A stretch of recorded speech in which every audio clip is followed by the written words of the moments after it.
Share करने जा रहा हूँ वेरिकोसील से रिलेटेड प्रॉब्लम। और वेरिकोसील से ठीक हुए हुए जो हमारे सज्जन हैं, जो हमारे से ट्रीटमेंट ले रहे थे और ट्रीटमेंट लेते लेते उनको वेरिकोसील की प्रॉब्लम भी सॉर्ट आउट हुई।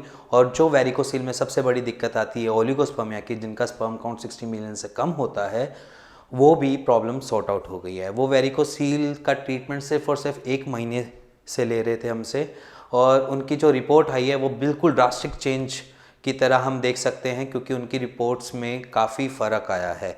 जो एक नॉर्मल पर्सन की होनी चाहिए, नॉर्मल एक स्पर्म काउंट का एनालिसिस जो हमें रिपोर्ट होती है, वो बिल्कुल एग्जैक्ट उस पॉइंट पे पहुंच गए हैं जहां पर उनको वेरिकोसील की वजह से ओलिगोस्पर्मिया बन गया था या ओलिगोस्पर्मिया के पेशेंट हो गए थे। वहीं पर उनको वेरिकोसील भी ठीक हुआ, साथ साथ उनके जो सीमेन एनालिसिस की रिपोर्ट थी वो भी नॉर्मल हो गई है। जो बिफोर ट्रीटमेंट उनकी रिपोर्ट आई थी वो रिपोर्ट थी कि उनका स्पर्म काउंट जो था वो सिर्फ 18 मिलियन था, और उसके बाद जब उन्होंने ट्रीटमेंट स्टार्ट किया वो पहुंच गया 67.5 मिलियन। जो उनके पस सेल्स जो पिछली रिपोर्ट में आ रहे थे वो भी पस सेल्स भी कम हुए, और उसके साथ जो उनकी एक्टिव मोटिलिटी थी वो जहाँ पर उनकी 30% के आसपास आ रही थी वो जाकर पहुँच गई है सीधा 60% पे मोटिलिटी, जो एक नॉर्मल फर्टाइल मैन की होती है। जो फर्टाइल मैन मीन्स माने कि जिनको स्पर्म इतना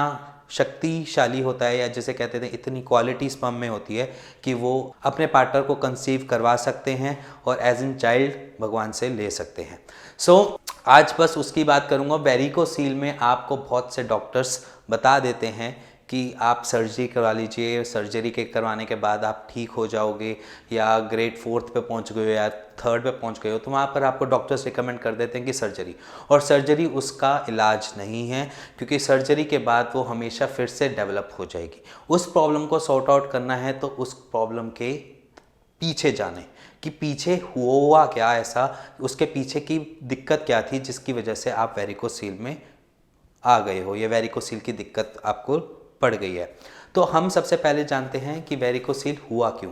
सबसे पहली चीज़ मैं अपनी पिछली वीडियोस में भी बताता आया हूँ कि वेरिकोसील के पीछे बहुत सारी चीज़ें काम करती हैं, जैसे कि आपका बाल सिस्टम, आपकी फिजिकल एक्टिविटी और आपका आहार, आई मीन टू से जो आप डाइट खाते हैं, वो सारी चीज़ें आपकी वेरिकोसील पर डिपेंड करती है। और वेरिकोसील के पीछे ये सारी चीज़ें मिलजुल कर काम करती हैं। जैसे कि आप अगर बहुत ज़्यादा रनिंग करते हैं, या बहुत ज़्यादा वेट लिफ्टिंग करते हैं, या आप बहुत ज़्यादा वर्कआउट में मगन रहते हैं और वर्कआउट बहुत ज़्यादा करते हैं, हैवी वेट लेते हैं, तो वहाँ पर ये प्रॉब्लम एक नॉर्मल हो जाती है कि वेरिकोसील डेवलप हो जाता है।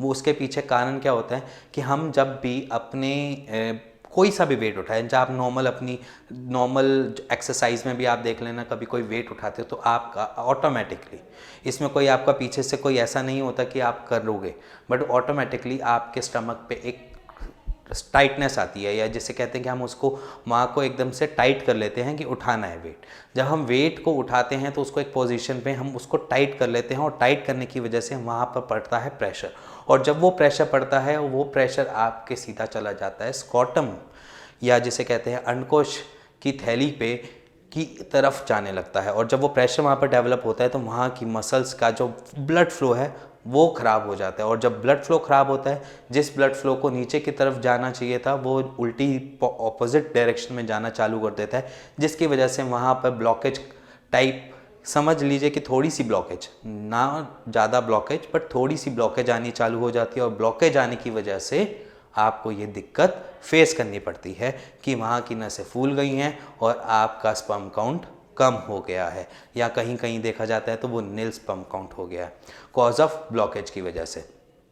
और वहीं पर देखा जाता है कि हम कॉन्स्टिपेशन बड़े टाइम से बनी हुई है, कॉन्स्टिपेशन का इलाज नहीं करते, बहुत हार्ड स्टूल आता है, हार्ड स्टूल के साथ साथ हम पाइल्स के पेशेंट अलग बनते हैं, पाइल्स के साथ साथ हमें वेरिकोसील भी बन जाता है। वेरिकोसील की वजह का भी कारण वही है कि प्रेशर, आपका प्रेशर इस तरीके से बनता है, बॉडी का उस जगह का पेल्विक पोर्शन का प्रेशर इस तरीके से बनता है कि वहाँ का ब्लड फ्लो रॉन्ग डायरेक्शन में जाना चालू हो जाता है। जब रॉन्ग डायरेक्शन में जाएगा तो वहाँ की नसें फूलेंगी, कहीं ना कहीं ब्लॉक करेंगे, और आपका सीमन का जो रिपोर्ट है वो हमेशा लो आता है। हमेशा नहीं, मोस्ट ऑफ द केसेस में वहाँ पर लो आता है, और लो के साथ साथ स्पर्म काउंट की क्वांटिटी और क्वालिटी में भी फ़र्क आता है। और इसके बाद जो सबसे लास्ट चीज़ होती है हमारी डाइट हम बहुत अजीब ढंग से खाते हैं या हमको खाने का पैटर्न ऐसा सच नहीं रख पाते कि वो हमारी बॉडी पे क्या इफ़ेक्ट डालता है, ये चीज़ नहीं समझ पाते। वो समझते क्यों नहीं है?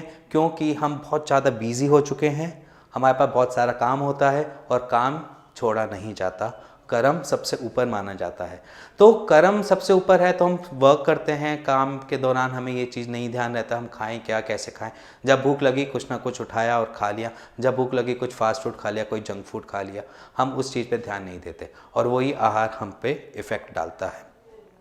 वो कैसे? हम जो भी जैसे भी हम कुछ खाना खाते हैं वो हमारी बॉडी को डेवलप करता है, हमारी बॉडी में हर जगह उसकी न्यूट्रिशंस लगते हैं, सारी पार लगती है। अब अगर वही चीज़ आपको ख़राब कर रही है, मान लीजिए जो चीज़ आपको नहीं खाना चाहिए जिसकी वजह से आपके हार्मोन्स इनबैलेंस हो रहे हैं या आपकी बॉडी में वात, जिसे हम आयुर्वेद में कहते हैं वात होती है बेसिकली आपके हार्मोन्स, आपके ब्लड फ्लो को कैरी करने वाली चीज़ जो पूरे सर से पैर तक उस चीज़ को कैरी करती है। और जब वो चीज़ कैरी करके ले जा रही होती है तो वहाँ पर कहीं अगर डिसऑर्डर आ गया है, कहीं पे भी कुछ दिक्कत आ गई है, तो वहाँ पर कहीं देखा जाता है वेरिकोस वेन या वेरिकोसील जैसी प्रॉब्लम आ जाती है। और उसके पीछे आपका कॉन्स्टिपेशन, क्योंकि कॉन्स्टिपेशन ही वात बढ़ाएगा और कॉन्स्टिपेशन ही आपकी बॉडी के हार्मोन्स को भी इम्बैलेंस करेगा। तो समझो इन सब चीज़ों को।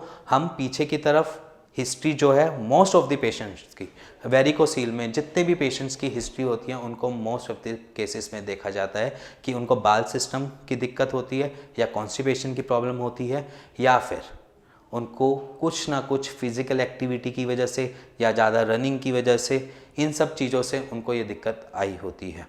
तो हमने कुछ चीज़ों पे ध्यान देना है। इसी वीडियो में बताने जा रहा हूँ कि आप क्या कर सकते हैं। पहली चीज़ फर्स्ट स्टेप से चालू करेंगे।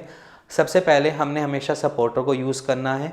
सपोर्टर हमारे अंडकोश की थैली को हमेशा मेंटेन करके रखेगा, वो लटकने नहीं देगा। जब वो लटकेगा नहीं तो वहाँ की वेन्स ज़्यादा फूलेंगी नहीं, पहली चीज़।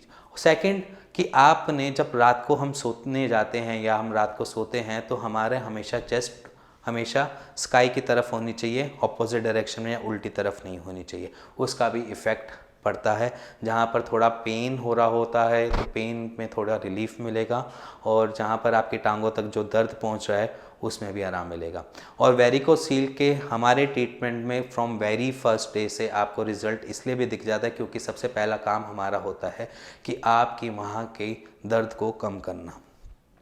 अगर वहाँ का दर्द कम होगा फिर उसके बाद वहाँ की जब नसें खुलेंगी तो आपको ऑटोमेटिकली आराम आना चालू हो जाएगा। अगर आप वेरिकोसील के पेशेंट हैं और आपके मन में कैसी भी क्वेरी है जिसको आप जानना चाहते हैं, पूछना चाहते हैं और एज एन गिफ्ट एक चाइल्ड लेना चाहते हैं, तो बेचिंतित होकर बिना माइंड में कोई चीज़ सोचे हुए आप नीचे दिए हुए नंबर पे अपनी रिपोर्ट्स हमें सेंड कर सकते हैं। चाहे उसमें ग्रेड 4 हो, 2 हो, 3 हो, कैसा भी ग्रेड हो, आप हमें उस नंबर पे अपनी रिपोर्ट्स को फ़ोटो खींच के सेंड कर सकते हैं और हमसे अपनी क्वेरी पूछ सकते हैं। और इसके साथ साथ अगर आपके पास रिपोर्ट्स नहीं हैं फ़िलहाल तो आप नीचे दिए हुए नंबर पर कॉल कर सकते हैं, वेरिकोसील का एक सफल इलाज ले सकते हैं। So thank you and thank you very much.